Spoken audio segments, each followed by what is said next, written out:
الحمدللہ وکفا والصلاۃ والسلام علی سیدنا محمد المصطفیٰ وعلی آلہ المجتبیٰ واصحاب الکرام. اما بعد فاعوذ باللہ من الشیطان الرجیم. بسم اللہ الرحمن الرحیم. الا ان اولیاء اللہ لا خوف علیہم ولا هم یحزنون. ان اللہ وملائکتہ یصلون علی النبی یا ایھا الذین آمنوا صلوا علیہ وسلموا تسلیما. میرے بھائیوں، محبت و احترام جناب بلند آواز درود شریف پڑھ لو. الصلاۃ والسلام علیک یا رسول اللہ وسلم علیک وعلی آلک واصحابک یا حبیب اللہ. مشایخ اعظام، علماء کرام، معزز سامعین حضرات، السلام علیکم ورحمۃ اللہ وبرکاتہ. میں اپنی گفتگو شروع کرنے سے پہلے انتظامیہ جس نے اس کانفرنس کو منعقد کیا اور اسے انتظام کیا، میں ان کی مبارکباد پیش کرتا ہوں. دوسری بات جو میں عرض کرنا چاہتا ہوں وہ یہ ہے کہ اللہ تعالی ہمیں اپنے حبیب کی محبت اور اپنے شہر کی محبت نصیب فرمائے. حضرات، آپ نے حضرت مولانا احمد اللہ صاحب جو ہمارے دارالعلوم کے مایا ناز پرنسپل مدرس ہیں، ان کا خطاب بھی سنا، اور میرے بہت پیارے عزیز حضرت سید شمس الرحمان مشدی صاحب کا خطاب بھی سنا ہے.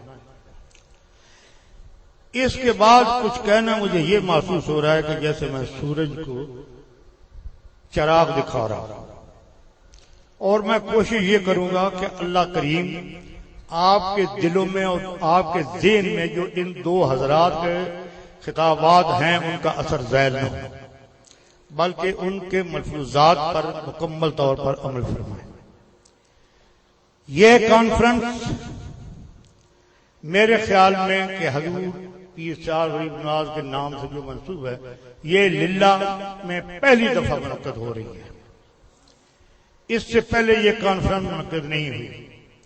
حضور شیخ الاسلام غریب نواز کی کانفرنسیں اکثر ہوتی رہتی ہیں، خاص طور پہ ضلع جھنگ کے لوگ جو ہیں اس کو بہت اہتمام سے مناتے ہیں. ضلع سرگودا میں بھی ہوتی ہیں کانفرنس، لیکن یہاں للہ شہر میں حضور پیر سیال غریب نواز کے نام کی یہ پہلی کانفرنس، اور اس قسم کی کانفرنس میں میں اپنی حاضری لگوانا ضروری سمجھتا ہوں، اس لیے کہ شاید میرا ذکر بھی اس کے غلاموں میں ہو جائے.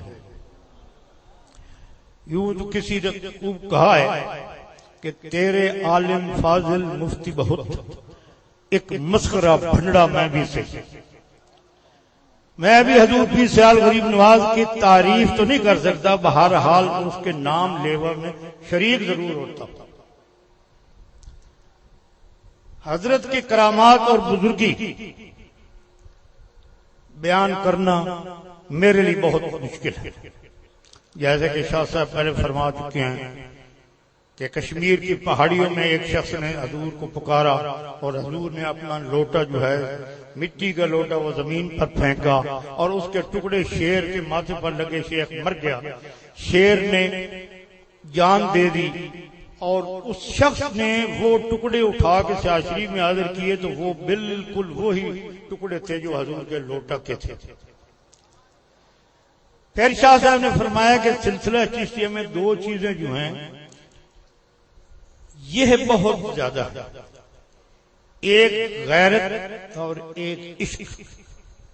اپنے پیر کا جو عشق ہے وہ بہت زیادہ ہوتا ہے. آپ اس چیز سے اندازہ فرمائیں کہ حضور پیر سیال غریب نواز رضی اللہ تعالی عنہ اپنے پیر کی خدمت میں حاضر ہوتے تھے تو اس انداز سے حاضر ہوتے تھے کہ جیسے ان سے کم تر آدمی اور کوئی نہیں بیٹھا یہاں، لیکن اس کے پیر کے دل میں ایسا ہوتا تھا کہ اس سے بڑھ کر کوئی آدمی نہیں ہے. ایک دفعہ تھوڑی عرض کر کے میں اجازت لوں گا. ایک دفعہ حضرت پیر سیال غریب نواز کی والدہ ماجدہ نے فرمایا اپنے بیٹے کو کہ جاؤ تمہارے باپ کو سکھوں نے گرفتار کر لیا ہے کیونکہ ہمارے پاس مالیہ ادا کرنے کو کچھ نہیں اور سکھوں نے انہیں گرفتار کر لیا، جاؤ کسی افسر سے ملو، کسی بڑے آدمی سے سفارش کرواؤ اور ان کو چھڑواؤ۔ تو پیر سیال کے عشق آپ اندازہ فرمائیں، والدہ صاحبہ کی خدمت میں عرض کی کہ میں نے ایک ہی اپنا سفارشی ڈھونڈایا اور وہ ہے میرا پیر، میں یہ سفارش لے کر اپنے پیر کی بارگاہ میں جاؤں گا۔ اور پیر سیال فرماتے ہیں جب میں راستے میں تھا تو مجھے اطلاع ملی کہ آپ کے والد صاحب کو سکھوں نے چھوڑ دی۔ یہی فرمان حضور شیخ الاسلام بھی فرماتے ہیں کہ اگر تم پر کوئی مصیبت کوئی مشکل آئے تو تنز شریف کی طرف منہ کرو، تمہاری مشکل اللہ تعالیٰ دور فرما دے گا۔ تو پھر پیر سیال غریب نواز کا مقام، اس کی شان اس سے زیادہ کیا ہو سکتی ہے کہ جب حضرت پیر پٹھان خواجہ شاہ سلیمان توسیع رضی اللہ تعالی عنہ نے آپ کو بیعت کرنے کا حکم عطا فرمایا کہ تم بیعت کرو لوگوں کو سلسلہ چشتیہ کی تکمیل کے لیے، اس کو بڑھانے کے لیے تم جو ہو وہ سلسلہ چشتیہ میں بیعت کرنا شروع کر۔ آپ واپس آئے تو آپ کے والد اور والدہ صاحبہ نے پوچھا کہ آپ کو اپنے پیر نے کیا حکم فرمایا؟ میری بات آپ غور سے سن رہے ہیں، سمجھ بھی رہے ہیں ماشاءاللہ۔ میں عرض کر رہا تھا نا کہ پیر سیال غریب نواز کا مقام اور شان کیا ہے۔ تو جب واپس آئے تو والدین نے پوچھا کہ پیر کا حکم کیا ہے؟ تو حضرت پیر سیال فرمایا کہ مجھے بیعت کرنے کا حکم دیا ہے۔ تو والدین یعنی کہ والدہ اور والدہ نے اٹھ کر عرض کی کہ حضور آپ ہمیں بیعت فرمائیں۔ یہ کسی پیر کو یہ نصیب ہوا ہے کہ وہ اپنے والدین کو بیعت کرے؟ اولاد تو بیعت ہوتی رہتی ہے، والد کی اولاد تو ہوتی ہے، لیکن والدین جو ہیں ماں اور باپ، تاریخ میں یہ بات ثابت ہوتی ہے کہ حضور پیر سیال غریب نواز سے کوئی مقام سے بڑا نہیں تھا کہ والد نے عرض کی کہ مجھے بیعت کر، والدہ نے عرض کیا کہ حضور مجھے بیعت کر۔ جب دونوں کو بیعت فرمایا اور بیٹا جو ہے والدین کو وظیفہ عطا کر رہا ہے کہ یہ وظیفہ پڑھو، اور اس کے بعد حضور پیر سیال غریب نواز اپنے پیر کی بارگاہ میں حاضر ہوتے ہیں تو پیر عجیب نظروں سے، عجیب کرم نوازی سے فرماتے ہیں، پوچھتے ہیں کہ شمس الدین میں نے تمہیں بیعت کا حکم دیا تھا، کیا بیعت تو نے کی ہے؟ تو آپ نے عرض کی کہ حضور میں نے آپ کے حکم کی تعمیل کی ہے۔ کس کو بیعت کیا؟ پیر پٹھان نے پوچھا کس کو بیعت کیا؟ آپ نے عرض کی کہ میں نے اپنے والدین کو بیعت کیا۔ تو حضور پیر پٹھان غریب نواز نے فرمایا کہ میں نے تو تمہیں شہباز بنایا اور تم گھر کی یریاں مارنے لگا۔ یا پیر کی مہربانی اور کرم ہوا تو پھر ہر طرف سے لوگ جوک آنے لگے اور ان میں زیادہ تعداد سادات کی تھی۔ یہاں جو مجمع بیٹھا ہے علماء سے پوچھ لیں، مشائخ سے پوچھ لیں کہ جتنے پیر سیال غریب نواز کے سادات غلام مرید ہیں اتنی اور کسے پیر کے لیے؟ یہاں ہمدانی شاہ صاحب تشریف فرما ہیں، حضرت شمس الرحمان مجید صاحب تشریف فرما ہیں، خواجہ باز شریف کے ایک شاہ صاحب تشریف فرما ہیں، تمام سادات جو ہیں وہ پیر سیال غریب نواز حاضر ہوئے اور بیعت کا شرف حاصل کیا۔ یہاں کے لوگ اکثر سوچتے ہوں گے کہ حضرت پیر سیال غریب نواز کو اللہ تعالیٰ نے اتنا کرم فرمایا، اتنی مہربانی فرمایا اپنے پیر کی خدمت کی تو خیر۔ تو میں عرض کرتا ہوں کہ جو اپنے پیر کی خدمت میں حاضر ہو کر فنا فی شیخ ہو جاتا ہے تو اللہ تعالیٰ اس میں اتنا کرم کرتا ہے کہ ساری دنیا جو ہے اس کے آگے جھک جاتی ہے، کیونکہ وہ ایک کے آگے جھکتا ہے، ایک کے آگے جھکتا ہے، دنیا اس کے آگے جھک جاتی ہے۔ پیر کا کیا کام ہے؟ پیروں کا کوئی کام نہیں یہ کہ مریدوں کے پیچھے بھاگتے پھرے. پیر وہ نہیں ہوتا جو مریدوں کے پیچھے بھاگے.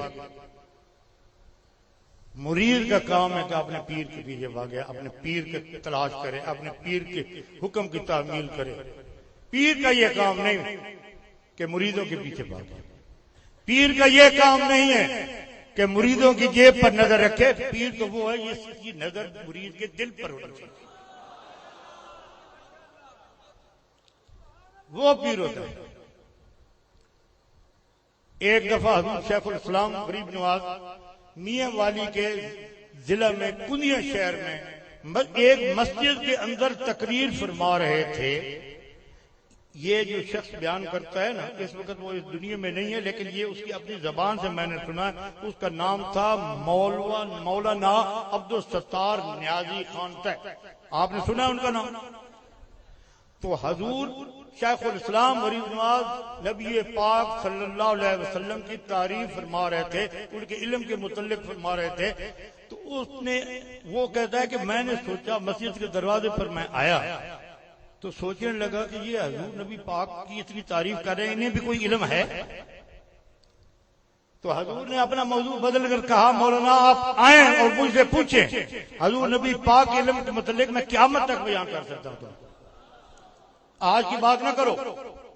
تو وہ کہتا ہے میں نے سب سے پہلے جو کام کیا تھا، میں حضور شیخ الاسلام کی بیعت کی، اور وہ جو برے خیالات تھے دل میں ہر طرح کے وہ جاتے رہے، اور پھر میں ایک ولی کامل سے منسوب ہو گیا، میں اس کی بیعت ہو گیا. تو حضور پیر سیال غریب نواز رضی اللہ تعالی عنہ نے اپنا فیض اتنی فراخ دلی سے لوگوں تک پہنچایا ہے کہ جو بھی آیا ہے اس کو فیض سے مالا مال کے اور خالی ہاتھ نہیں دیتا. فرق صرف یہ ہے کہ آپ سوچتے ہوں گے کہ آج پیر سیال کا فیض کدھر گیا؟ آج کیوں نہیں بنتا کوئی میر علی شاہ؟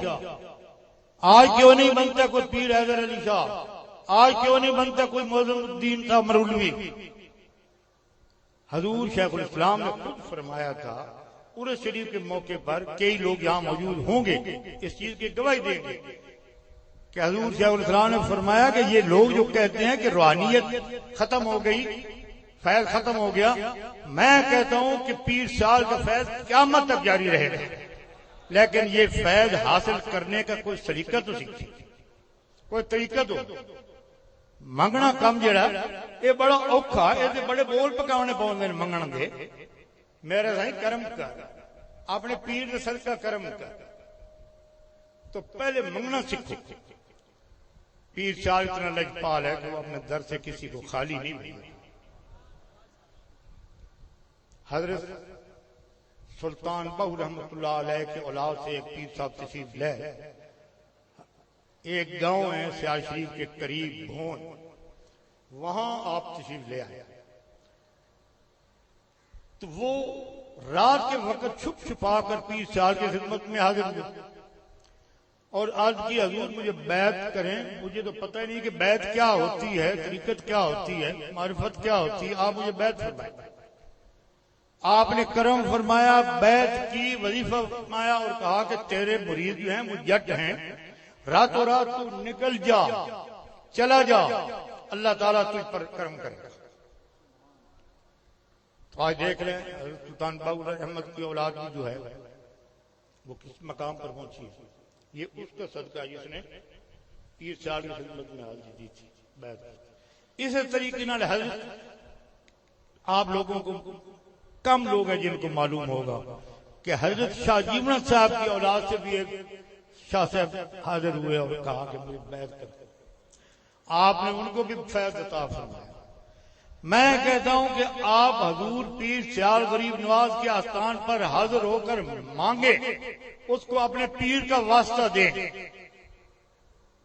تو خالی آپ نہیں آئیں گے انشاءاللہ.